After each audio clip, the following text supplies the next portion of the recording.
हम विधानसभा में बोलने वाले के एमएलए जिस दिन दारू पीना छोड़ देगा बिहार में दारू बंद होगा, ये मैं विधानसभा में बोला हो जाएगी। दरअसल ये बात जो है ना, आपको हम बता देते हैं कि आप प्रेस के लोग किसी एक लाइन को पकड़ के चलते हैं।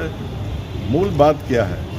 मूल बात है कि विभूतिपुर के अंदर जो है, मैं एक कर्मचारियों की और वहाँ पर आवास सहायकों की बैठक कर रहा था, और उस बैठक में सबने कसम खा के कहा कि हम घूस नहीं लेते, लेकिन एक कर्मचारी उसमें खड़ा होकर के कहा कि अगर हम लेते हैं तो जनता देती है, तो दोषी हमको मानते हैं, उसको क्यों नहीं मानते। इसी पर मैं कहा कि जिस दिन तुम लेना बंद कर दोगे उस दिन पूरी तौर पर घूस बंद हो जाएगा, जनता क्यों देगी।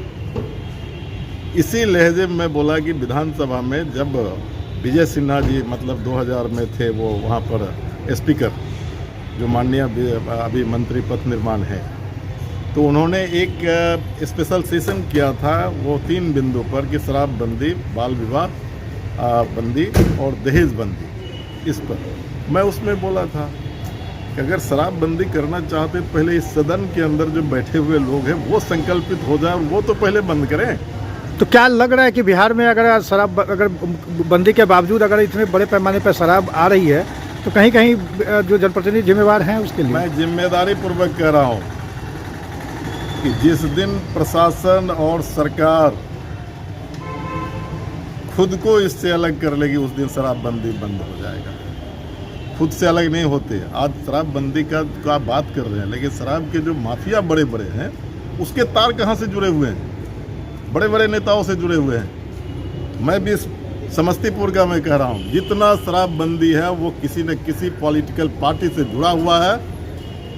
तो जो शराबबंदी का ज़्यादा ढोंग रच रहे हैं, गला फाड़ फाड़ करके बात कर रहे हैं, तो अपने उस कार्यकर्ता जो शराब का बड़ा बड़ा कारोबारी है उसको तो बंद करा दे, उसको तो जेल में बंद करा दे। जिस दिन करा देगा उस दिन तो बंद हो जाएगा। क्या कि हम उस पूरे मामले का खुलासा करेंगे? क्या लग रहा है उसको लेकर के? बीपीएससी का जो मामला है मूल रूप से जो है 2 तरह के सवाल थे। बीपीएससी का एग्जामिनेशन के पैटर्न को सरकार ने चेंज किया, और जो पैटर्न चेंज किया वो किसी भी उच्च स्तरीय प्रतियोगिता परीक्षा के लिए सही नहीं है। उन्होंने क्या किया है कि नॉर्मलाइजेशन किया है।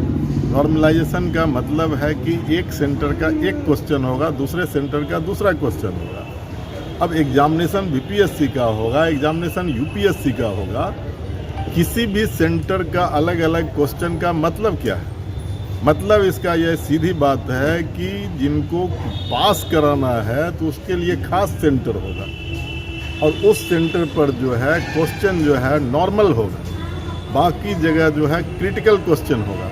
तो क्रिटिकल क्वेश्चन वाले पास नहीं करेंगे, नॉर्मल क्वेश्चन वाले पास कर जाएंगे। इसके पीछे ये रीज़न है, क्योंकि इन्हीं कारणों से हुआ है, और इसका विरोध हर स्तर पर हुआ। लोगों ने किया है, विद्यार्थियों ने किया है, हम लोगों ने किया है। और दूसरा है कि जितने एग्जामिनेशन हुए थे उसमें गड़बड़ी हुई थी। सरकार खुद भी स्वीकार किया कि हाँ एक सेंटर में गड़बड़ी हुई थी। तो जो लोग दावा कर रहे हैं, लोगों ने एविडेंस दिया है और भी सेंटर पर गड़बड़ी हुई, तो सब एग्जामिनेशन को कैंसिल करके सबको फिर से एग्जामिनेशन लेना चाहिए। उसमें उसको दिक्कत क्या है? तो खान सर जो मुद्दा उठा रहे हैं वो दावा कर रहे हैं खुलासा करने का, तो क्या लग रहा है कि वो तो खान साहब खुलासा करेंगे, लेकिन मैं जहाँ तक समझता हूँ कि वही इस बात का और थोड़ा एलोबरेट करके बताएंगे कि उस सेंटर पर किस तरह का क्वेश्चन था, इस सेंटर पर किस तरह का क्वेश्चन था, और क्वेश्चन किसने बनवाया। ये मूल सवाल है। और ये सवाल जो है, इतना बात जान लीजिए कि विधानसभा जो सत्र खुल रहा है उस सत्र के अंदर भी विपक्ष बहुत ही मजबूती के साथ उठाएगा।